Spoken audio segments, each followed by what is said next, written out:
Community radio ബെൻസിഗറിൽ ഇപ്പോൾ കൊല്ലം അടയാളപ്പെടുത്തുന്നു. തയ്യാറാക്കി അവതരിപ്പിക്കുന്നത് വല്യശാല രാജു.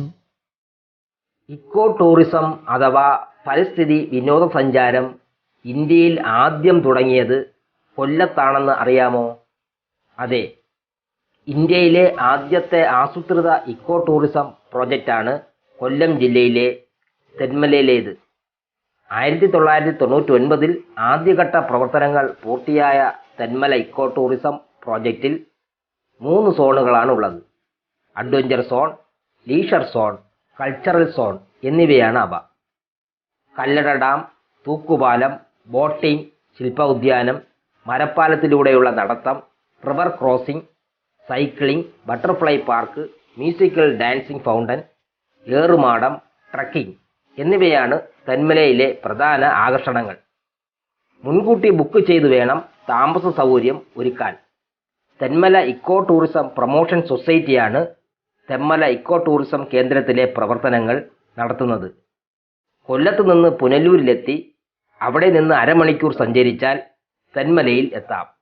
കൊല്ലം ജില്ലയിലെ ശാസ്താംകോട്ടയ്ക്ക് അടുത്താണ് പ്രകൃതി രമണീയമായ മറ്റൊരു വിനോദസഞ്ചാര കേന്ദ്രം മൺട്രോ തുരുത്ത്. അഷ്ടമുടി കായലും കല്ലടയാറും ചേർന്നാണ് ഈ തുരുത്ത് രൂപപ്പെടുത്തിയിരിക്കുന്നത്.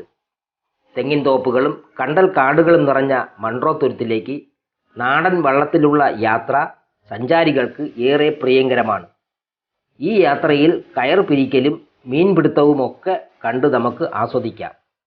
കൊല്ലം ജില്ലയിലെ ചടയമംഗലത്ത് സഞ്ചാരികളുടെ മനം കവരുന്ന ഒരു പാറയുണ്ട്, ജടായു പാറ. സീതയെ തട്ടിക്കൊണ്ടു പോകവേ രാവണനെ തടയാൻ ശ്രമിച്ച ജടായു ഈ പാറയ്ക്ക് മുകളിൽ വീണു എന്നാണ് ഐതിഹ്യം. വിശാലമായ ഈ പാറയിൽ സ്ഥാപിച്ചിട്ടുള്ള ജടായുവിൻ്റെ പ്രതിമയും ഇവിടുത്തെ പ്രധാന ആകർഷണമാണ്. കൊല്ലം ജില്ലയിലെ മറ്റൊരു ഏറ്റവും പ്രശസ്തമായ വെള്ളച്ചാട്ടമാണ് പാലരുവി. തെന്മല ഇക്കോ ടൂറിസം കേന്ദ്രത്തിന് വളരെ അടുത്താണ് ഇത്. പാലുപോലെ പതഞ്ഞ് വെള്ളം ഒഴുകുന്നതിനാൽ ഇതിന് പാലരുവി വെള്ളച്ചാട്ടം എന്ന പേര് കിട്ടി. വെള്ളച്ചാട്ടത്തിന് അഭിമുഖമായി തിരുവിതാംകൂർ രാജകുടുംബം പണിയിച്ച ഒരു കൽമണ്ഡപമുണ്ട്. 300 അടി ഉയരെ നിന്ന് പല തട്ടുകളിലായി പാറകളിൽ തട്ടിയാണ് വെള്ളം താഴേക്ക് വീഴുന്നത്. ഇവിടത്തെ ഔഷധ ഗുണമുള്ള വെള്ളത്തിൽ കുളിക്കാനായി ധാരാളം വിനോദസഞ്ചാരികൾ പാലരുവി വെള്ളച്ചാട്ടത്തിലെത്തുന്നു. ആര്യങ്കാവ് ജംഗ്ഷനിൽ നിന്ന് 4 കിലോമീറ്ററോളം മാറി വനത്തിനുള്ളിലുള്ള പാലരുവി ഇക്കോ ടൂറിസ്റ്റ് കേന്ദ്രത്തിൽ ട്രക്കിങ്ങിനുള്ള സൗകര്യവും വനംവകുപ്പ് ഒരുക്കിയിട്ടുണ്ട്. രാവിലെ 6 മണി മുതൽ വൈകിട്ട് 6 മണി വരെയാണ് പാലരുവിയിൽ പ്രവേശനം.